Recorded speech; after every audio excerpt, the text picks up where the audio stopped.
Alhamdulillah wassalatu wassalamu ala sayyidina Rasulillah wa ala alihi wa sahbihi wa mawalah.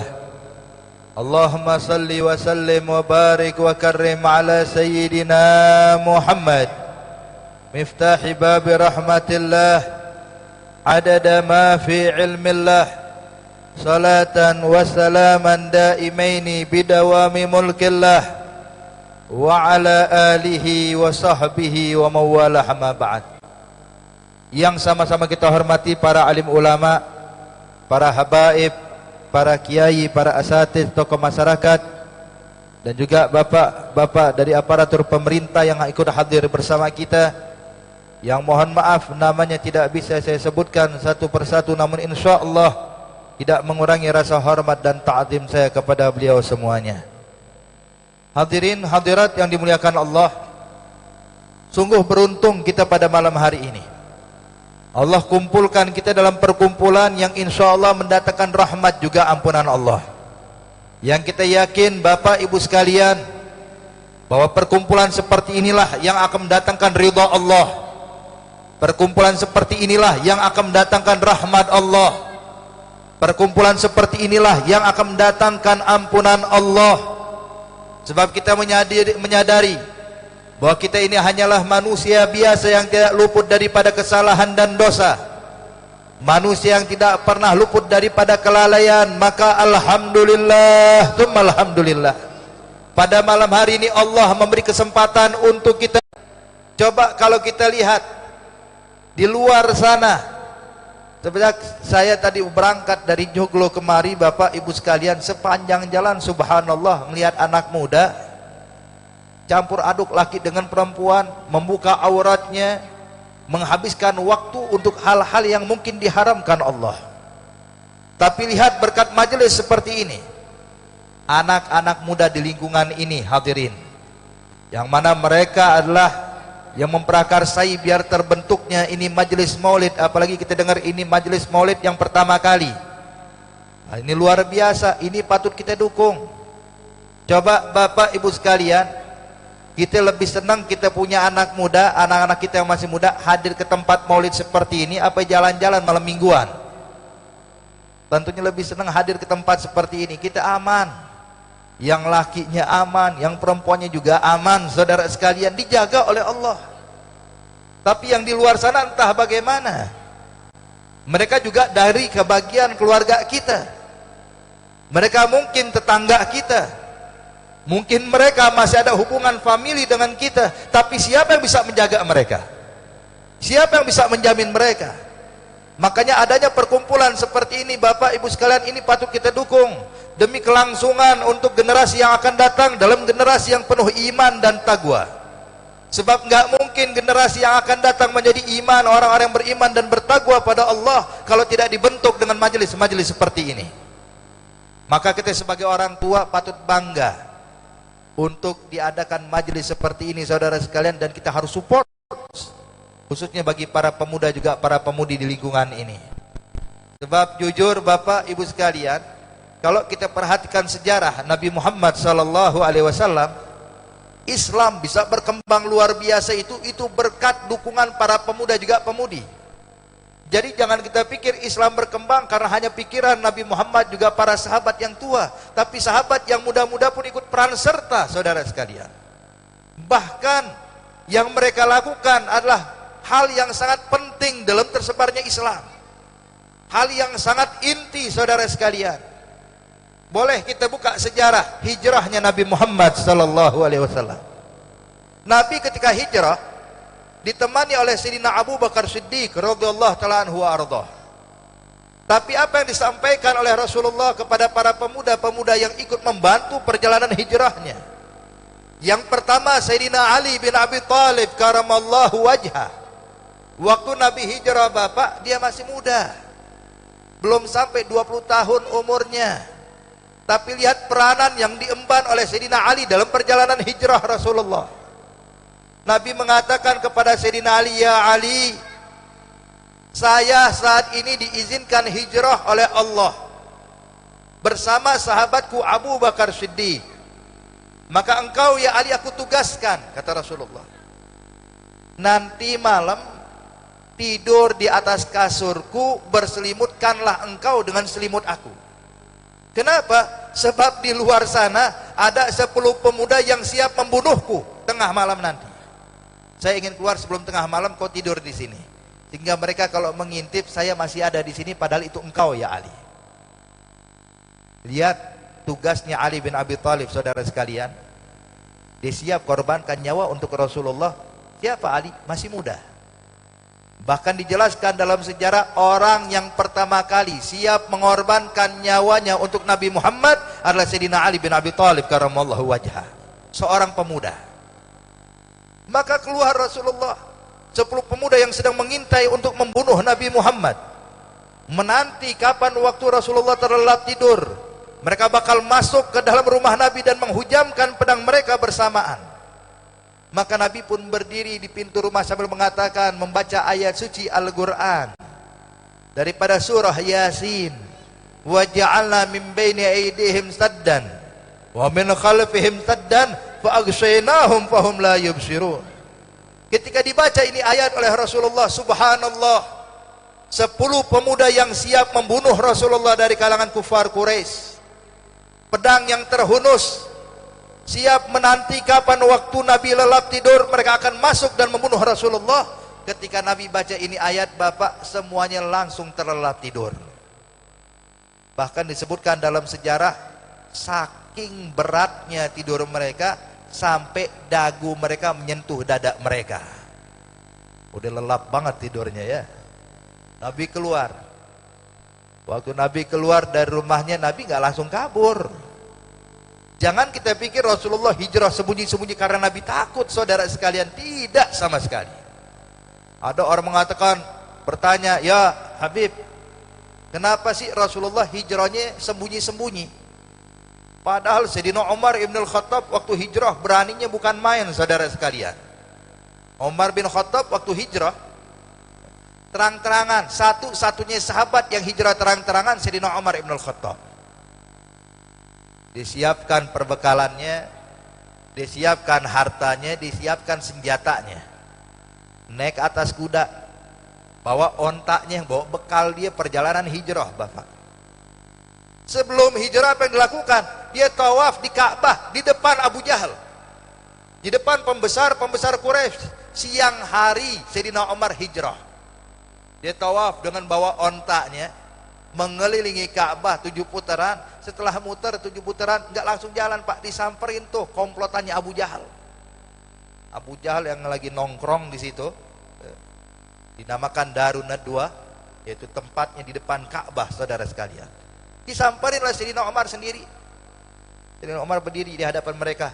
Hei Abu Jahal, hei Umayyah bin Khalaf, hei Walid ibn al-Mughirah, hei pembesar-pembesar kufar Quraisy, saya Umar ibn al-Khattab hari ini mau hijrah ke kota Madinah. Maka barang siapa di antara kalian yang ingin anaknya menjadi yatim, istrinya menjadi janda, ane tunggu di belakang bukit sana, ane mau hijrah, ane tungguin. Itu semua terdiam. Abu Jahal bengong, gak bisa ngomong, saudara sekalian. Bilang, udah jangan dihadapin orang kayak gini, mah penyakit, lepasin aja udah. Sayyidina Umar hijrah terang-terangan. Lalu kenapa Rasulullah kok hijrah sembunyi-sembunyi? Jangan kita pikir Rasulullah karena takut, sama sekali tidak, saudara sekalian. Buktinya apa? Dijelaskan oleh Al-Imam Asy-Syahid Dr. Ramadan Al-Buti dalam kitabnya Fiqhus Sirah. Kenapa Rasulullah hijrah sembunyi-sembunyi, tidak terang-terangan sebagaimana Sayyidina Umar ibn al-Khattab? Dijelaskan Bapak dan Ibu sekalian, sebab Nabi ini contoh tauladan yang patut diikuti. Coba bayangkan, Pak, kalau seandainya Nabi hijrah terang-terangan kayak Sayyidina Umar, itu sahabat-sahabat nggak ada yang berani hijrah, takut semuanya. Dan mereka merasa kalau hijrah sembunyi-sembunyi, nilai pahala mereka berkurang. Tapi begitu Nabi hijrahnya sembunyi-sembunyi, mereka pun merasa aman dan merasa tenang. Nabi sembunyi, saya pun ikut sembunyi, pahala saya pun gak berkurang, kata mereka. Dan mereka bisa hijrah. Ini hikmah, saudara sekalian. Dan bukti keberanian Rasulullah waktu hijrah, ketika 10 pemuda ini yang lagi terlelap tidur, kalau kita jadi nabi Pak, wah kesempatan orang yang mau bunuh kita lagi tidur, kesempatan kita kabur, kita lari. Tapi Nabi enggak, disamperin tuh 10 pemuda.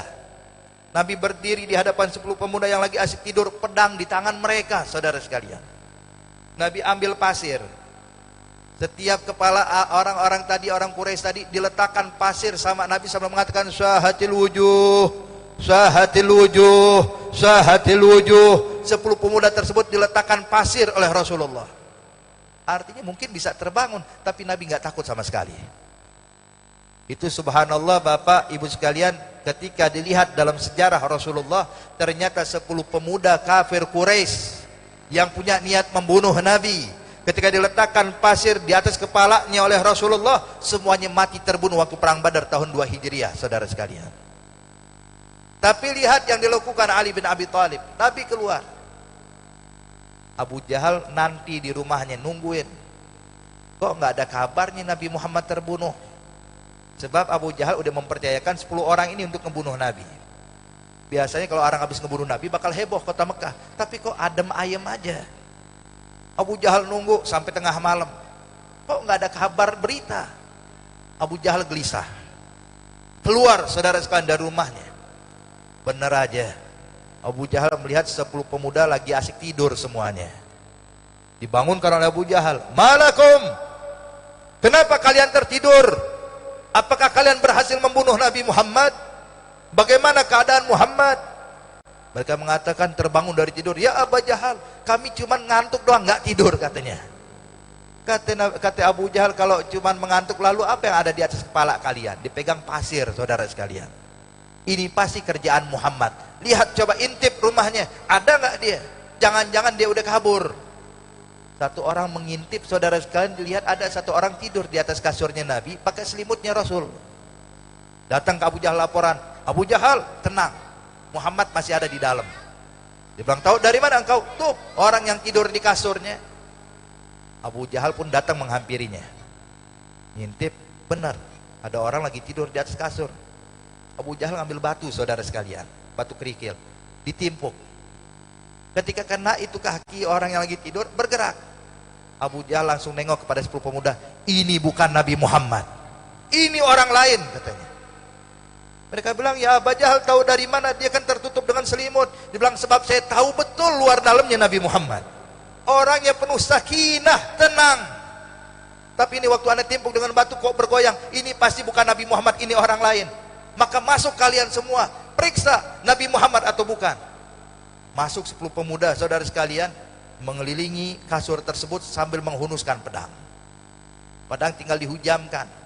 Ketika dibuka, ternyata Ali bin Abi Thalib seorang pemuda dari kalangan umat Islam, saudara sekalian. Terkejut Abu Jahal. Dia bilang, mana Muhammad? Dia bilang, Nabi Muhammad sudah hijrah. Lihat perjuangan seorang pemuda. Coba kalau seandainya tidak ada Ali bin Abi Thalib, kita nggak dapatkan sejarah seperti ini, saudara sekalian. Kemudian jalan Rasulullah bertemu dengan Sayyidina Abu Bakar Siddiq, mengajak hijrah. Ini masih ada pemuda juga yang memegang peranan penting dalam jalannya hijrah. Abu Bakar Siddiq senang bukan main. Kata Sayyidina Abu Bakar Siddiq, dipanggil putranya Abdullah. Pemuda juga Bapak, bukan orang tua, pemuda. Dipanggil, ya Abdullah ta'al, saya malam ini mau hijrah bersama Rasulullah ke kota Madinah. Tapi kita mengatur strategi, kita nggak langsung ke kota Madinah, kita mau sembunyi dulu di Gua Thur selama 3 malam. Maka aku tugaskan engkau ya Abdullah untuk menjaga kelangsungan perjalanan hijrah ini.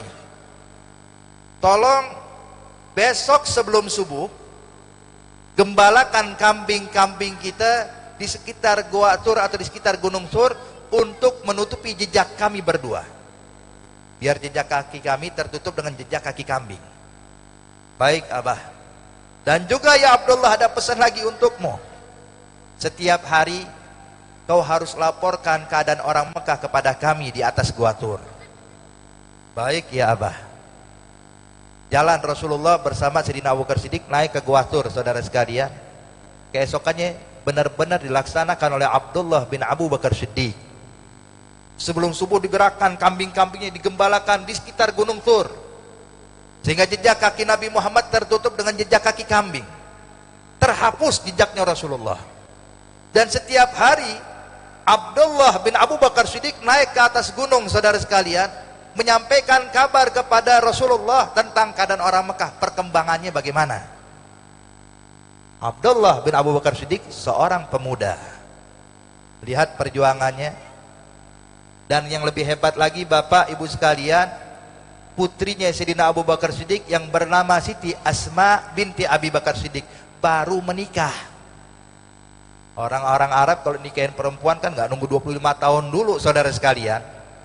Kalau kita kan wah, kalau nikahin anak perempuan ntar nunggu 25 tahun, nunggu lulus kuliah dulu, nunggu kerja dulu ya. Kadang kalau menikahin umur 20 tahun mah kecepetan, nunggu masih tambah lagi 2 tahun, 3 tahun di atasnya baru kita nikahkan anak perempuan kita.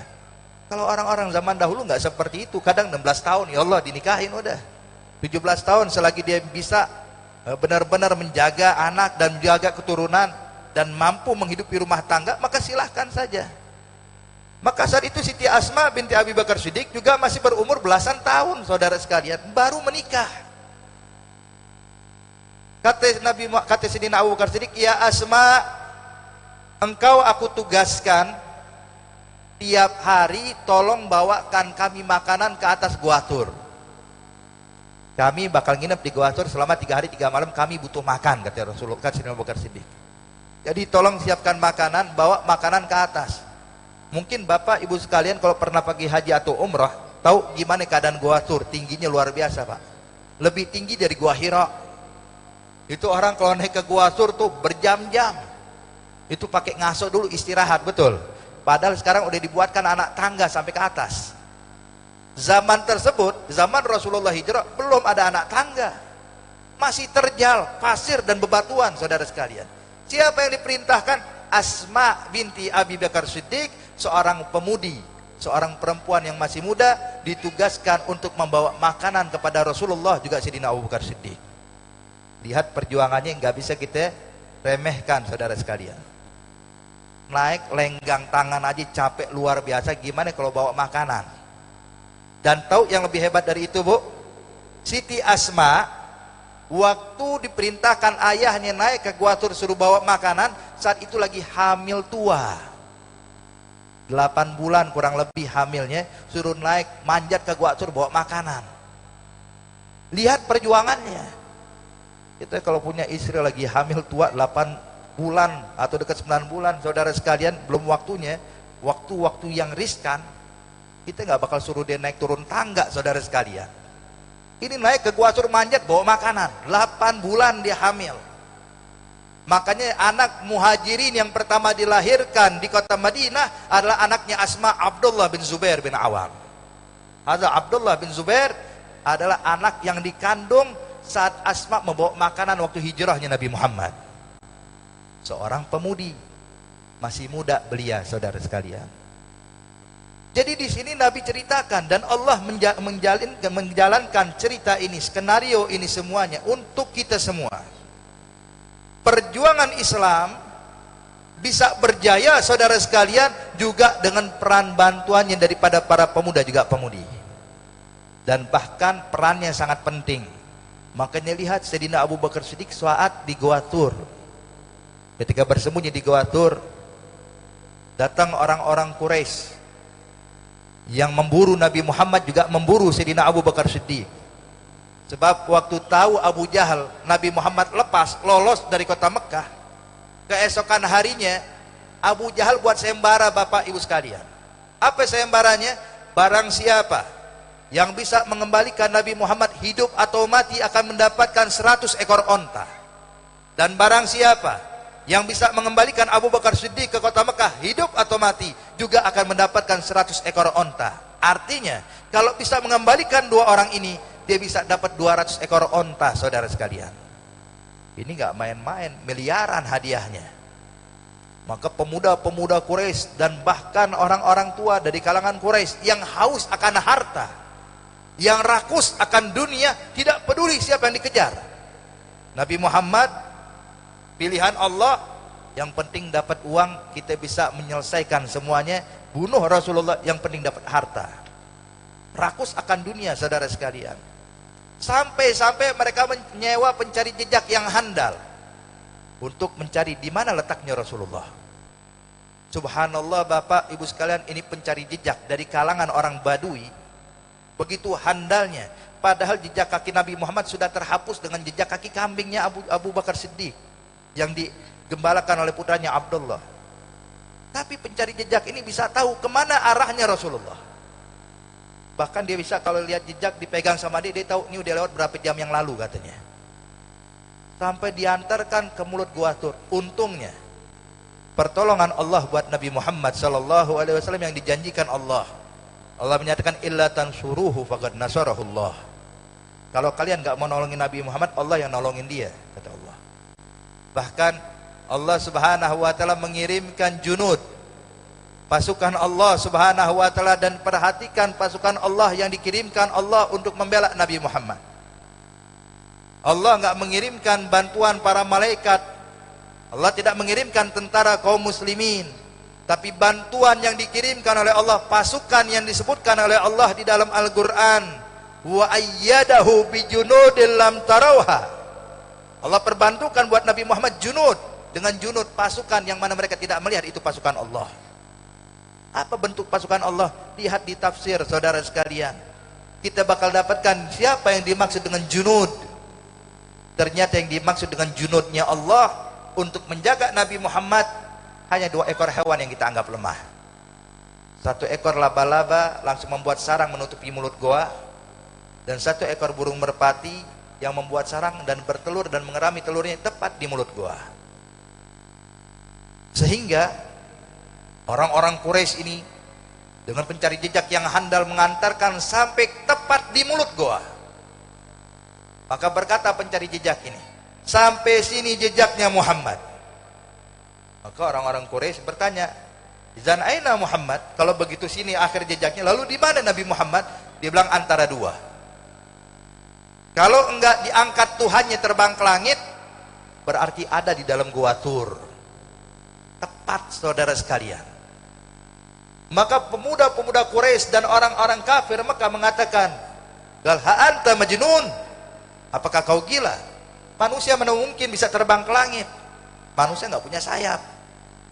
Coba lihat gua ini, itu lihat goanya saja tertutup dengan sarang laba-laba yang begitu lebatnya. Mungkin umur sarang laba-laba ini lebih tua dari kita semuanya, karena begitu lebatnya. Dan lihat burung merpati yang sedang mengerami telurnya. Saya tahu kalau unggas lagi ngeramin telur, kita dekat udah gelisah dia. Tapi kok begitu tenang, tanda nggak ada orang dekat situ. Akhirnya mereka turun sia-sia saudara sekalian. Tapi bagaimana keadaan di dalam goa? Ini yang harus kita garis bawahi. Sayyidina Abu Bakar Siddiq radhiyallahu taala anhu wa ardhah, ketika melihat pemuda-pemuda Quraisy, orang-orang kafir Mekah yang membawa senjata mereka, pedang, tombak, panah dan tali mereka untuk memburu Nabi Muhammad sallallahu alaihi wasallam, berdiri di mulut goa, Sayyidina Abu Bakar Siddiq di dalam goa menangis saudara sekalian. Memandangi wajah Rasulullah, melihat keadaan yang begitu genting, yang begitu menegangkan. Dia pun berkata, "Ya Rasulullah, kalau seandainya orang-orang kafir Mekah tadi menundukkan kepala mereka melihat ke arah dalam goa, mereka pasti mendapatkan kita ya Rasulullah. Ya Nabi Muhammad, kalau seandainya mereka berhasil membunuhku, maka itu bukan masalah besar ya Nabi Muhammad, sebab mereka hanya membunuh Abu Bakar bin Abi Quhafah. Tapi kalau mereka berhasil membunuhmu ya Rasulullah, maka tidak ada lagi Islam di muka bumi ini." Maka Nabi pun tersenyum pada saat yang menegangkan. Pantas Sayyidina Abu Bakar Siddiq khawatir saudara sekalian. Khawatir bukan pada dirinya, khawatir untuk Rasulullah, khawatir akan kelangsungan Islam, khawatir akan jayanya Islam. Maka Nabi Muhammad pun tersenyum memandang wajah Abu Bakar Siddiq sambil memegang pundak dan mengatakan, "La takhaf ya Abu Bakar, ma dzannuka bisnainallahu thalithuhuma. La tahzan innallaha ma'ana." Jangan sedih ya Abu Bakar. Kenapa? Allah sama kita. Lalu apa yang kita khawatirkan? Apa yang kita takutkan? Jadi di sini Bapak, Ibu sekalian, yang perlu kita garis bawahi tangisan Sayyidina Abu Bakar Siddiq menunjukkan perjalanan hijrah Rasulullah untuk kelangsungan Islam. Siapa yang berperan penting dalam hijrahnya Nabi? Bukan hanya Sayyidina Abu Bakar Siddiq. Di situ ada Sayyidina Ali bin Abi Thalib. Di situ ada Abdullah bin Abi Bakar. Di situ ada Asma binti Abi Bakar radhiyallahu taala anhum wa ardhahum. Yang ketiganya adalah para pemuda dan pemudi Islam, saudara sekalian. Makanya ini bisa kita petik pelajaran penting, saudara sekalian. Kalau pengen Islam jaya, Islam tetap berkembang dengan baik di lingkungan kita, ini para pemuda-pemudi kita dukung mereka dalam kebaikan hal seperti ini. Kenapa? Sebab kita udah ambil pelajaran dari hijrahnya Rasulullah, maka kita juga ingin kampung ini pun juga hijrah, saudara sekalian. Yang tadinya nggak ada maulid, sekarang bikin maulid. Mungkin insya Allah ini hijrah pertama dan tetap bakal berlangsung, dan ini bukan yang pertama kali dan terakhir kali. Tapi kita berharap ini yang pertama kali dan bakal terus berlangsung sampai keturunan kita berikutnya. Perayaan Maulid Nabi Muhammad sallallahu alaihi wasallam yang menunjukkan kejayaan Islam, saudara sekalian. Jadi intinya Islam berkembang begitu hebatnya, begitu luasnya. Peran serta para pemuda-pemudi ini juga perlu diperhatikan, saudara sekalian, dan tidak boleh dianggap remeh. Tahukah kita siapa yang menaklukkan Abu Jahal? Yang menaklukkan Abu Jahal pemuda juga, 2 orang pemuda dari kalangan sahabat Rasulullah. Umurnya masih belasan tahun, Pak. Itu waktu perang Badar. Abdurrahman bin Auf radhiyallahu taala anhu ardhah, ketika Nabi membuat barisan shaf pasukan muslimin dalam keadaan untuk berjihad perang Badar, dibikin berapa shaf? Abdurrahman bin Auf diletakkan di barisan paling belakang, yang mana di samping Abdurrahman bin Auf cuma 2 anak muda yang masih kecil-kecil, masih belasan tahun, bisa dibilang ini anak ingusan, saudara sekalian ya. Di depan sana Abu Bakar Siddiq, Umar bin Khattab, ya. Kemudian para sahabat-sahabat yang lain, Sayyidina Ali bin Abi Thalib, pembesar sahabat, semuanya ada di depan. Sedangkan Abdurrahman bin Auf dapat barisan paling belakang. Deretan dia itu kebanyakan anak-anak kecil semuanya, yang masih muda, yang ikut berjihad di jalan Allah. Apalagi yang ikut jihad, saudara sekalian, bukan hanya kaum muhajirin, orang Ansor pun ikut jihad. Nah, Abdurrahman bin Auf berdiri di barisan paling belakang, di samping kanannya ada 1 anak muda dari kalangan Ansor, begitu juga di sampingnya juga anak muda dari kalangan Ansor. Dia sendiri di paling tua. Dia merasa berat, ya Allah, kenapa Nabi taruh saya di barisan paling belakang? Di hadapan saya anak kecil semua ini. Coba saya barisan paling depan, samping Abu Bakar Siddiq, samping Umar bin Khattab. Pantas saya berdiri di situ. Saya kan juga pembesar sahabat. Saya kan juga ikut berjuang bersama Rasulullah dari Mekah hingga saat ini. Kenapa Nabi letakkan saya di barisan paling belakang? Sayyidina Abdurrahman bin Auf pun meremehkan barisan tersebut. Tapi mau kata apa lagi? Perintah Nabi yang mesti diturutin. Cuman dalam hatinya, Pak, agak ngedumel sedikit. Kenapa saya taruh di barisan paling belakang, anak muda semua? Artinya nih, ibaratnya kalau urusan perang, Pak, ini anak bawang, paling belakang perangnya. Ternyata waktu dalam keadaan sedih kayak gitu, di samping kanan Abdurrahman bin Auf, megang tangan Abdurrahman bin Auf, pemuda. Ya Ami, ya Ami. Paman, sini sebentar paman. Saya ingin bicara kepadamu. Kata Abdurrahman bin Auf, ada apa? Bilang, saya pengen tahu dong, yang mana sih yang namanya Abu Jahal? Dia bilang, malah kabi Abi Jahal. Kenapa ente kok nyarinya Abu Jahal? Bilang, jangan angkat suara ente, pelan-pelan aja. Kenapa? Takut adik aneh denger. Di samping ente itu adiknya aneh. Oh iya, kenapa ente cari Abu Jahal? Bilang, sebab saya dengar ini Abu Jahal jahatnya bukan main sama Rasulullah. Dia mengganggu Nabi, sampai Nabi ingin dibunuh oleh dia. Sahabat-sahabat diganggu sama dia. Dan pentolan orang Mekah ini Abu Jahal. Saya pengen ngalahin dia. Kata Abdurrahman bin Auf, ente mau tahu Abu Jahal yang mana? Iya, yang mana? Tuh, engkau lihat di sana yang paling besar badannya di atas kuda, itu dia. Itu Abu Jahal. Sebab Abu Jahal memang badannya besar, Bu. Dia pernah makan kambing sendirian. Satu kambing sendirian. Kita kalau makan satu kambing beramai-ramai ya. Ini kalau bikin maulid nggak, bikin kebuli nggak di sini? Kebuli berapa kambing? Yang hadir banyak, kambing cuma berapa ekor doang, saudara sekalian. Ini Abu Jahal kambing sendirian dihantam sama dia. Besar badannya. Bilang, kau lihat itu yang di sana yang naik kuda, yang badannya paling besar. Kalau nah, iya, itulah Abu Jahal. Langsung ini sahabat, Pak, berdiri. Terima kasih ya Ami. pandangannya hanya ke Abu Jahal, tidak memandang orang Mekah yang lain, ini pandang cuma Abu Jahal. Gak lama Abdurrahman bin Auf, subhanallah, ini pemuda nggak kenal siapa Abu Jahal. Orang Ansor baru kenal Islam kemarin sore, saudara sekalian. Waktu berdiri Abdurrahman bin Auf, yang samping kiri narik tangannya, Ami, paman. Bang, ada apa ya fulan? Bang, Abu Jahal yang mana ya? Kaget. Malah kabi Abi Jahal. Kenapa yang dicarinya cuma Abu Jahal? Pelankan suaramu ya Ami. Aneh takut kakak aneh dengar. Kenapa? Aneh pengen jadi orang pertama yang ngalahin Abu Jahal. Subhanallah. Kenapa yang dicarinya Abu Jahal doang? Bang, Abu Jahal sebab jahat bukan main. Dia adalah orang paling jahat, orang yang paling zalim, orang begini. Saya pengen cari tahu yang mana si Abu Jahal, sebab dia pentolan orang-orang Mekah. Maka kata Abdurrahman bin Auf, kau lihat yang di sana, yang di atas kuda yang badan paling besar, naam, itulah Abu Jahal. Maka pandangan dua pemuda ini sorotannya hanya memandang Abu Jahal. Abdurrahman melihat ke kanan, melihat ke kiri, kagum, subhanallah, saya bangga dengan barisan ini katanya. Bersama para pemuda yang siap membela Nabi Muhammad SAW. Lihat para pemuda-pemudi saudara sekalian.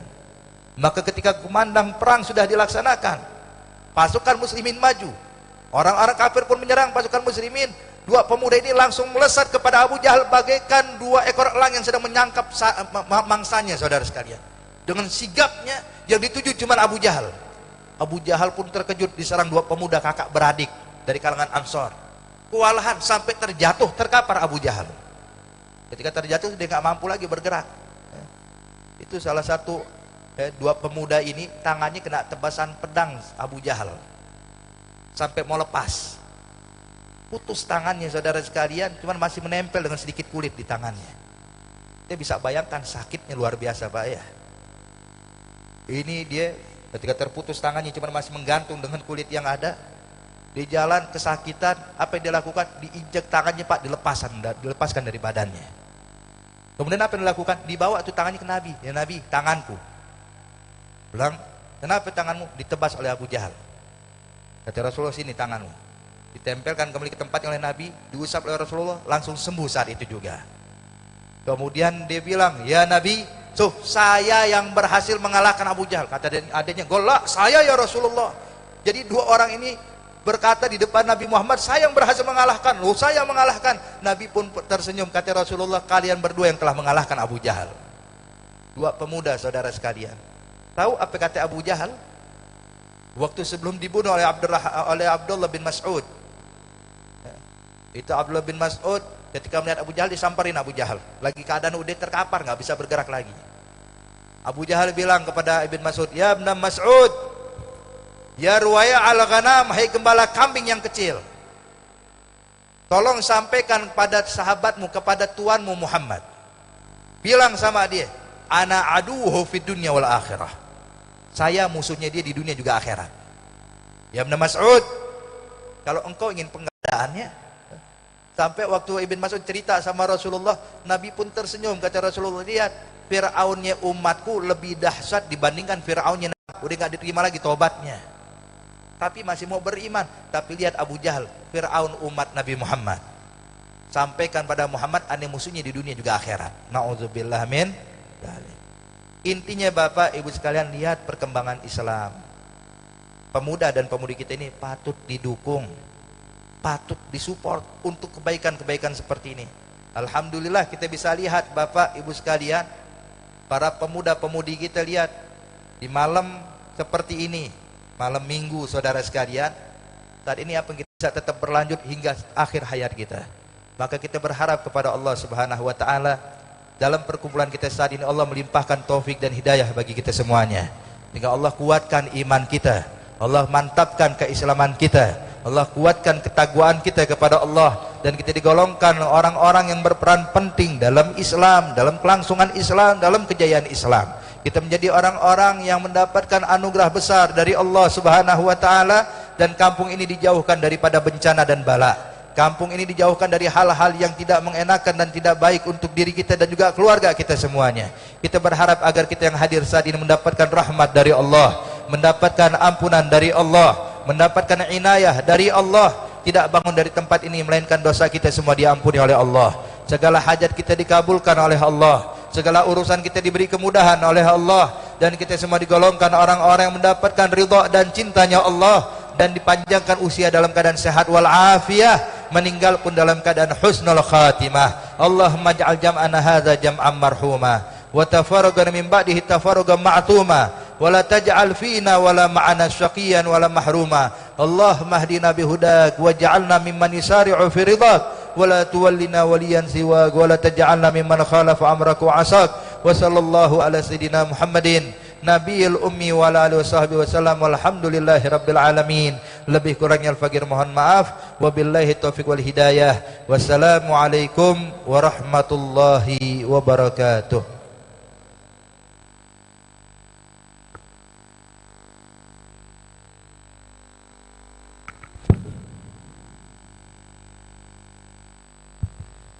Ya Rasulullah, ya Nabi,